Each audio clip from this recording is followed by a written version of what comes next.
Bom dia, doutor Tiago, está nos ouvindo? Bom dia a todos. Primeiramente, parabenizar pelo evento, Cristina. Realmente está muito, muito legal. As palestras pude acompanhar agora pela manhã, altíssimo nível, né?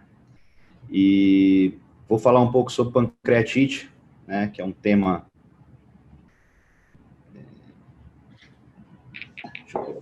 Tá todo mundo vendo, Cristina? Tá ok aí?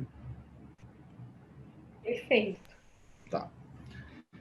Vou falar um pouco sobre pancreatite aguda, né? Eu sei que a maioria dos participantes aí devem ser alunos e residentes, e quando eu fui preparar essa aula, eu fiquei imaginando o que eu iria apresentar sobre pancreatite, porque tem muitas coisas a se falar, né, em pancreatite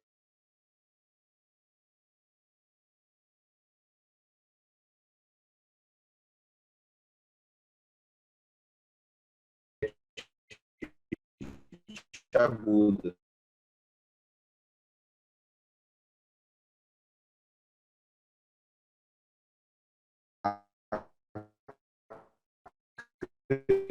Acredito que todo médico, e principalmente você que está assistindo, sabendo sobre pancreatite. Então, as 10 coisas que você precisa saber sobre pancreatite aguda. A número 1, sem dúvida, é o que é, né? Primeiro, a gente precisa saber o que é pancreatite, ter bem definido o que é isso. É um processo inflamatório, né, agudo do pâncreas, com envolvimento variável de outros tecidos regionais ou sistemas orgânicos, tá? Então, basicamente, é uma inflamação que ocorre na glândula, e essa inflamação ela pode ter repercussões leves, moderadas ou graves em outros órgãos e sistemas, tá? A pancreatite, ela ocorre, em sua maioria, né, na maioria dos casos, de etiologia biliar, tá? Então, a pancreatite aguda, quando ocorre pela origem biliar, o cálculo acaba conseguindo migrar pelo ducto cístico, cair no colédoco, e acaba ocorrendo uma impactação transitória, que é o nível da papila, onde tem a junção com o ducto pancreático, e essa impactação e obstrução do ducto leva a um aumento da pressão intraductal, estimula a fusão de lisossomos aos grânulos de zimogênio, produção de tripsina, e começa um processo de inflamação e autodigestão ali do pâncreas, né? A número 2 são as causas, né? Quais são as causas da pancreatite? Isso a gente sempre tem que ter em mente quando a gente vai tratar a pancreatite aguda. A gente tem que tentar identificar qual foi a causa justamente para evitar que esse paciente tenha um quadro recorrente. Então, investigar sempre. A principal é a polelitíase, seguida pelo etilismo, hipertrigliceridemia, pacientes que realizam CPRE, colangiopancreatografia, né, retrógrada endoscópica, é uma complicação pós-procedimento, aí até cerca de 3% dos casos de CPRE podem evoluir com pancreatite aguda. A grande maioria é pancreatite branda, mas é uma complicação do método. As drogas, né, medicações, doença autoimune, hereditária, trauma pancreático, infecções, né, a gente tem visto alguns casos de pancreatite relacionado a algumas infecções virais, alguns relatos sobre a atuação do Covid nisso também. Hipercalcemia, pancreatite pós-operatória, então, um paciente que é submetido, às vezes, a uma gastrectomia total, com linfadenectomia, ou uma própria cirurgia de pancreática, pode evoluir com pancreatite pós-operatória, então a gente tem que estar atento nisso. E algumas outras etiologias mais controversas, que são a disfunção do esfíncter de Oddi e o pâncreas divisum. Aqui eu só para citar algumas drogas que podem estar relacionadas à pancreatite, né? Então a gente tem a azatioprina, o metronidazol, por exemplo, que é uma medicação muito utilizada, tetraciclina, pentamidina, ácido valproico, tá? Só para citar, e o tamoxifeno também, tá? E aí, outra pergunta é como é que vai se manifestar essa pancreatite? Qual é o quadro clínico do paciente, né? Normalmente a gente tem um paciente que tem uma dor abdominal. Essa dor, na grande maioria das vezes, é uma dor em barra, no abdômen superior, uma dor típica, com irradiação para o dorso, de forte intensidade, vem associado com náuseas e vômitos na grande maioria dos casos, pode vir com distensão abdominal, diminuição dos ruídos, e alguns pacientes, dependendo da etiologia, se for etiologia biliar, podem apresentar icterícia, ou alguns casos graves também de pancreatite podem evoluir com uma icterícia no seu quadro, tá?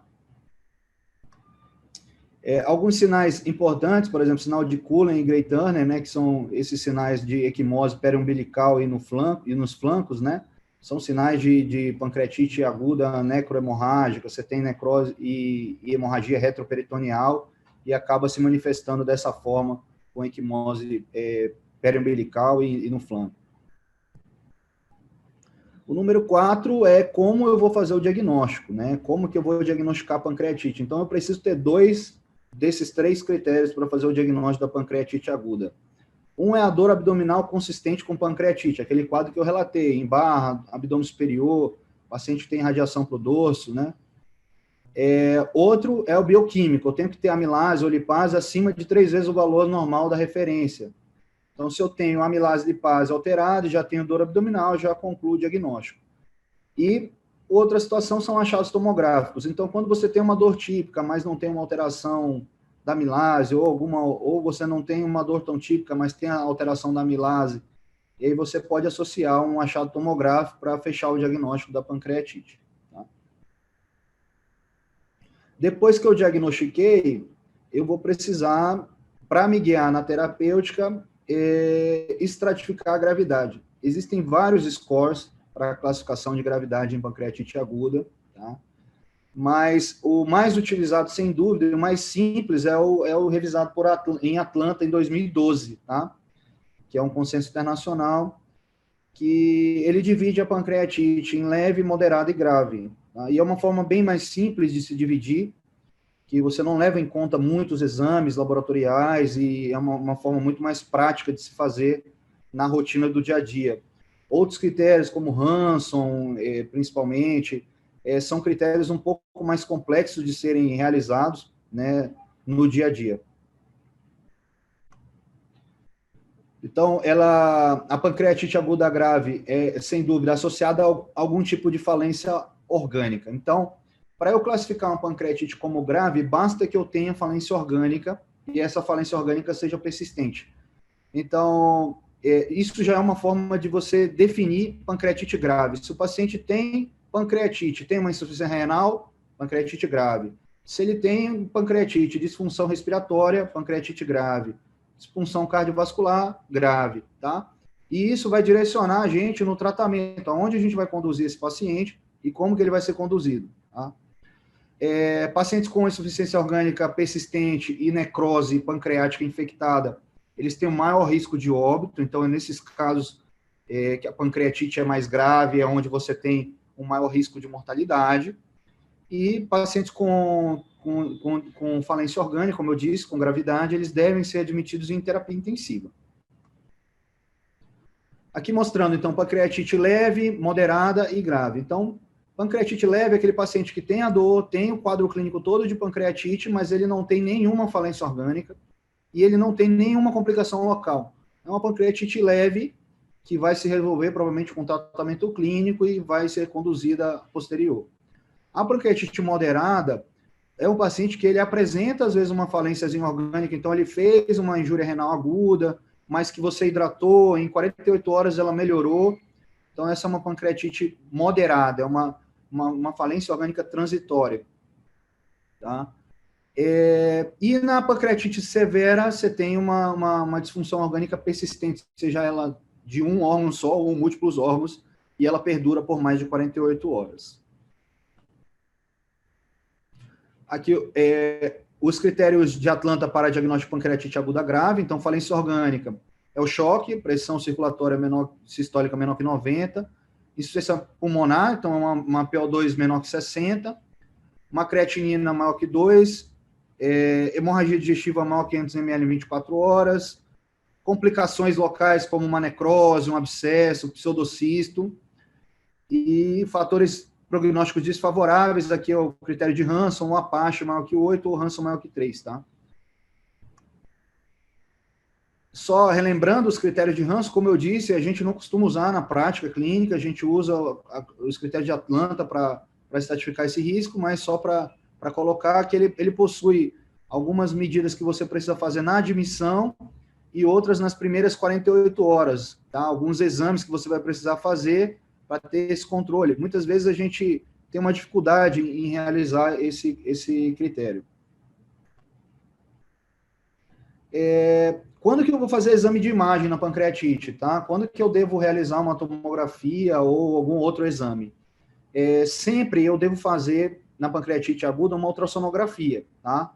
Para identificar a etiologia. É claro, eventualmente, em alguns casos, que a gente já tem essa etiologia definida, não vai precisar, mas ultrassonografia ela é essencial para a gente diagnosticar colelitíase ou supor que esse paciente possa ter uma coledocolitíase, né?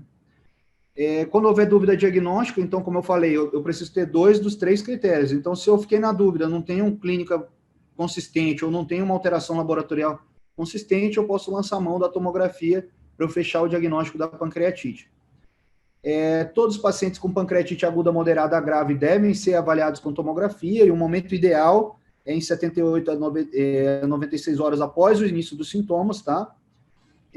Para você ver o que vai acontecer, qual o percentual de necrose, como é que está a evolução dessa pancreatite, é importante também para um outro tipo de estratificação que eu vou mostrar mais na frente.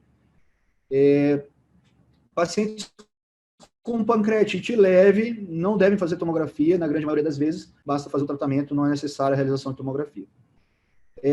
CPR é por por ressonância magnética ou a colangio-ressonância, ultrassom endoscópico, que é um método de imagem para a gente avaliar também coledocolitíase, para rastrear se tem coledocolitíase ou não. Podem ser utilizados em alguns pacientes, né? Então, o ultrassom endoscópico pode ser considerado naqueles pacientes que têm uma etiologia indefinida da pancreatite, em que a gente quer investigar a microlitíase, por exemplo, tá? É uma boa indicação.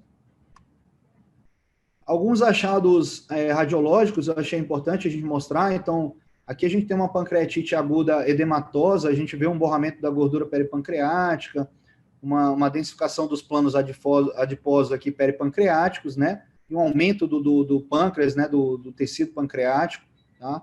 Essa é uma pancreatite edematosa que a gente chama, tá?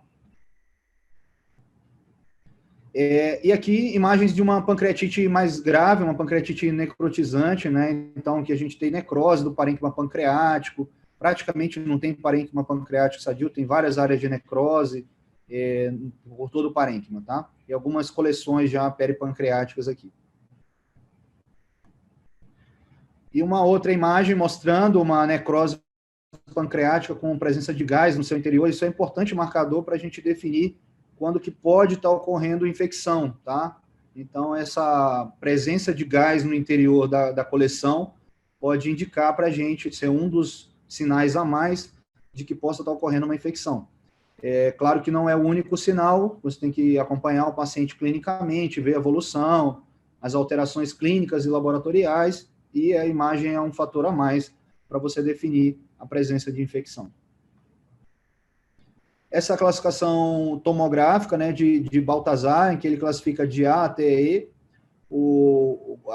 as características do pâncreas, né, se o pâncreas está normal, se ele tem alguma alteração, se tem coleções fluidas peripancreáticas, se tem mais de uma, se tem apenas uma, e vai dando pontuação para isso. Se há necrose ou não, então, o percentual de necrose que há no parênquima, e depois você consegue estratificar a severidade, né, e definir a morbidade e a mortalidade desse paciente de acordo com a classificação de Baltazar, o achado tomográfico, tá?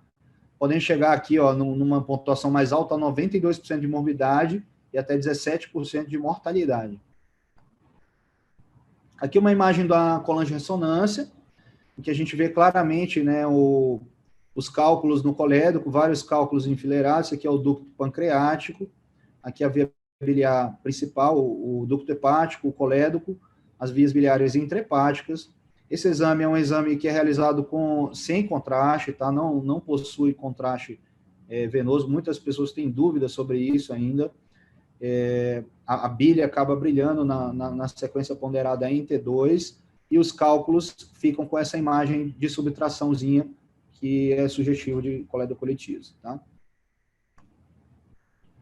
qual o tratamento inicial da pancreatite? Então, eu defini como que eu vou diagnosticar, eu sei bem o que é pancreatite, eu estratifiquei esse paciente, o risco, e agora eu vou tratar. Primeira coisa, um suporte clínico nesse paciente. Você vai fazer uma reposição volêmica, uma analgesia importante, é um paciente que está com dor, e o jejum oral, tá? Isso aqui é uma coisa que eu vou comentar à parte, tá? É a nutrição, a dieta na pancreatite. E devo avaliar a gravidade sempre para conduzir esse caso. Então, se é um paciente mais grave, eu vou conduzir ele em UTI. Se é um paciente com pancreatite leve, eu vou deixar ele em algum momento em jejum, de preferência pouco tempo, porque é um paciente que a gente sabe que o jejum também não é benéfico, tá?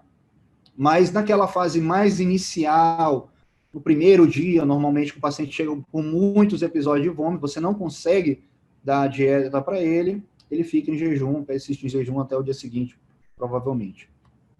E aí é isso que eu queria comentar, a dieta, né? Então, existem vários trabalhos na literatura mostrando que não há benefício nenhum em um jejum prolongado.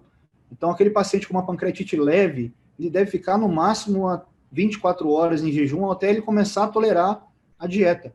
Assim que for possível, você libera a dieta o mais rápido possível e progride ela o mais rápido possível, conforme a aceitação do paciente, porque isso diminui o tempo de internação hospitalar dele e diminui as complicações relacionadas, tá? Então, sobre a dieta, sempre, preferencialmente, dieta enteral nos pacientes, tá?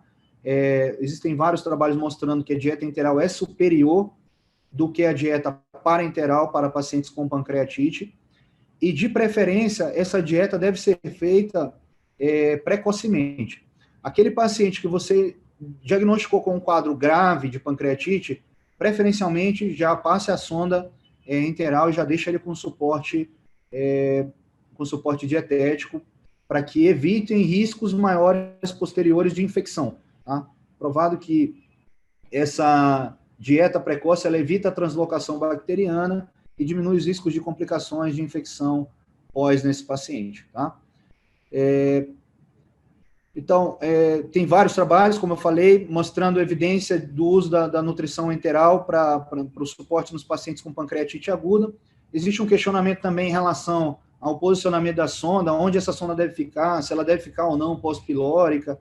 Tem trabalhos mostrando que não há diferença também entre fazer essa sonda gástrica ou fazer ela pós-pilórica.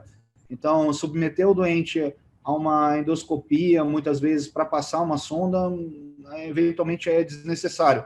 É ideal que se passe essas sondas cegas e ou ela migre para a segunda posição ou ela faça a dieta em posição gástrica mesmo. Tá? Então, esse é um trabalho que mostra uma meta-análise sobre essa dieta precoce, né, uma dieta mais rápida, e com uma progressão mais rápida, e mostra que ela tem benefícios ao paciente, mesmo nos quadros de pancreatite leve, você deve deixar ele o mínimo possível em jejum. Então, era muito frequente a gente ver pacientes no pronto-socorro ficando 3, 4 dias em jejum com pancreatite, e isso não é ideal. O ideal é que ele, assim que possível, comece uma dieta oral. Outro trabalho também mostrando, então, tem vários trabalhos mostrando sobre a dieta. Outro tema polêmico é o uso de antibióticos, né? A profilaxia com antibiótico, principalmente, tá? O paciente que tem pancreatite, isso é uma coisa fundamental. A gente costuma ver muito, eu vejo muitos casos em que o paciente interna por pancreatite, ele já começa a receber antibiótico, tá? Antibiótico profilático não traz benefício nenhum ao paciente com pancreatite aguda, tá? Só pode trazer malefícios futuramente, quando ele tiver uma infecção realmente, porque você vai estar selecionando aquela flora bacteriana, tá? Então, antibiótico normalmente para esse tipo de paciente é após a segunda semana de doença, onde costuma infectar, né? Onde ele costuma ter complicações infecciosas, e, de preferência, os carbapenêmicos por terem uma boa concentração pancreática, tá bom? Outro trabalho que eu trouxe, só para ilustrar, então, meta-análise sobre o uso de antibiótico profilático no quadro de pancreatite severa, não mostrou nenhum benefício. E E o número 10 é sobre o tratamento cirúrgico, né? Tem que falar um pouco, sou cirurgião, tenho que comentar sobre o tratamento cirúrgico da pancreatite. E hoje, assim, o que a gente vê de abordagem no tratamento da pancreatite é que se deve ser cada vez menos invasivo. Tá? Quanto menos invasivo a gente for na pancreatite, melhores são os resultados. Então, a abordagem mais conservadora das necroses, normalmente é onde a gente vai atuar, é na necrose, seja ela infectada ou não, é no pseudocisto que está acontecendo, é nessa hora que o cirurgião vai ter que abordar. De preferência, seja por via endoscópica, ou via percutânea, ou por vídeo, essa abordagem tem que ser feita também em steps, né? Existe uma nomenclatura que se usa para essa abordagem, que é Step Up Approach, em que você vai subindo as intervenções. Então, você começa com uma intervenção menor possível e você vai progredindo essa intervenção com o passar do tempo. Eu posso intervir no paciente de duas maneiras, basicamente. Eu posso intervir via percutânea, com uma drenagem, por exemplo, esse caso era uma paciente que tinha uma coleção infectada, e essa coleção ela escorreu pela goteira parietocólica direita, então ela estava em uma posição distante do estômago, por exemplo, ou do duodeno, ali ela não estava próxima da localização do duodeno e do estômago para ser puncionada por endoscopia, e nessa situação em que essa necrose ela acaba se localizando nessas goteiras ou abaixo do mesocólon transverso, a gente pode abordar ela primeiro com uma drenagem percutânea. Se essa drenagem eventualmente não resolver essa drenagem percutânea, a gente vai ampliando esse acesso da drenagem percutânea até a coleção e fazendo abordagens videolaparoscópicas, que é o Step Up Approach. Se a abordagem videolaparoscópica não resolver, passa-se para a abordagem convencional. Tá?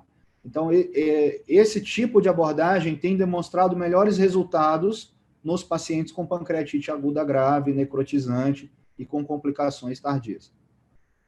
Se a coleção tem uma posição favorável, aqui a gente consegue ver uma coleção retrográfica, abaulando o estômago, bem próximo e fácil de ser puncionada pelo estômago, a gente opta por abordagem por endoscopia.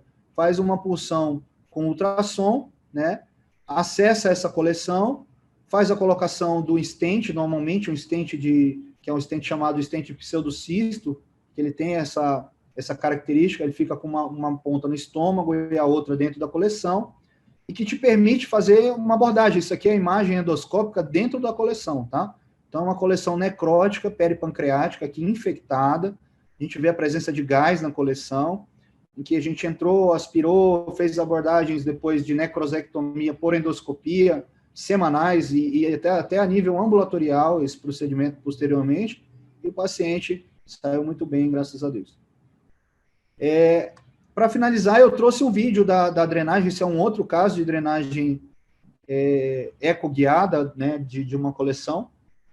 Então, vou passar o vídeo aqui para vocês verem. Então, uma drenagem de pseudocisto. Aqui, a gente vê a imagem já está dentro da câmara gástrica, com o aparelho, com a punção já realizada por ecoendoscopia. Esse material pretinho que vocês estão vendo aí é o fio guia, já dentro da coleção. A gente entra com um papilótomo ou um esficteriótomo e faz um pequeno orifício com o eletrocautério na parede gástrica e fura até lá dentro dessa coleção com a cauterização. Então, vocês estão vendo aí, ó, fazendo a perfuração da câmara gástrica, entrando lá na coleção, senão vai sair um líquidozinho.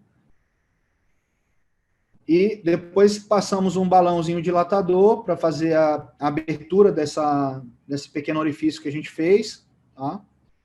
Ideal é que se faça... Achava-se que o ideal era fazer isso mais baixo, mais próximo da coleção para drenagem, mas, na verdade, o ideal é que se faça um pouquinho mais alto no estômago para facilitar o acesso endoscópico posterior no interior da coleção. Então, a gente dilata com o balão, e depois coloca o stent, aqui já é o stent, esse amarelinho que vocês estão vendo aqui com a malhazinha, o stent, ele entra um stent metálico autoexpansível. Você pode fazer isso com prótese plástica, eu particularmente não gosto, eu acho que o resultado é inferior com as próteses plásticas, costuma fechar mais rapidamente aquele orifício, infectar com facilidade a coleção. a prótese metálica resolve muito melhor esse tipo de abordagem. E aí, aqui, aspirando o conteúdo, era um conteúdo mais cístico mesmo, era um pseudocisto pancreático, nesse caso, resolvido por endoscopia, e aqui a visão endoscópica da prótese no interior do estômago e a outra posição no interior da coleção. Esse procedimento é feito sobre radioscopia, também acompanhando com aparelho de raio-x. Tá? E, basicamente, era isso da minha apresentação. Gostaria de agradecer. Eu espero que tenha ficado aí a mensagem sobre as 10 coisas mais importantes para vocês saberem sobre pancreatite.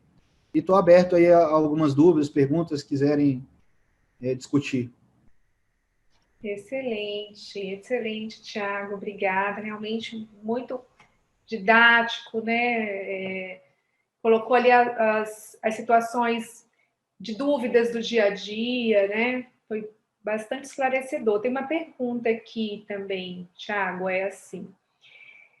Leandro pergunta bom dia, doutor, se a pancreatite já está incluída nas manifestações gastrointestinais da COVID, ou ainda está na esfera da pesquisa?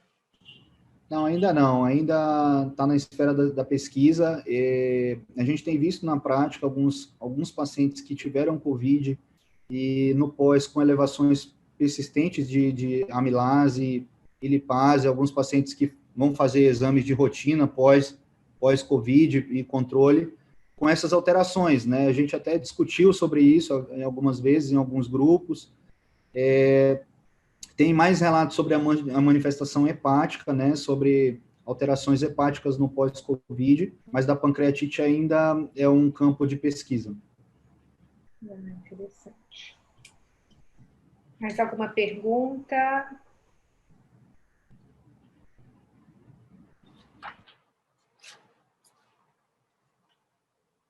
Eu acho que essa questão que você pontuou, Tiago, do uso do antibiótico, né? Eu acho que dentre as práticas eu acho que é onde se escapa mais, né?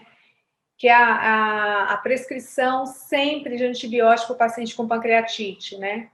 Eu acho que a gente recebe esses pacientes depois ali que já passaram pelo pronto-socorro e eles vêm sempre com a prescrição do antibiótico, né? Você quer reforçar mais essa recomendação de quando usar, quando não usar? Isso é fundamental, né? A gente já vê na prescrição primeira do paciente, na admissão, o uso de antibióticos, né? Então, normalmente é o que eu falei, infecção em pancreatite é após a segunda semana de doença. E uma coisa até que eu não comentei, mas assim, é importante a gente saber dessa abordagem cirúrgica após a segunda semana, no mínimo, né? Então, abordar esse doente numa fase mais precoce é associar mais complicações. Para a drenagem endoscópica, a gente acaba esperando, às vezes, um pouquinho mais, ali, terceira, quarta semana, para que aquela coleção delimite bastante, forme uma cápsula, e já tem vários trabalhos mostrando que quando você aguarda um pouco mais para abordar, você consegue ter menos riscos de complicações, como pneumoperitônio, sangramento, complicações relacionadas a essa drenagem, tá?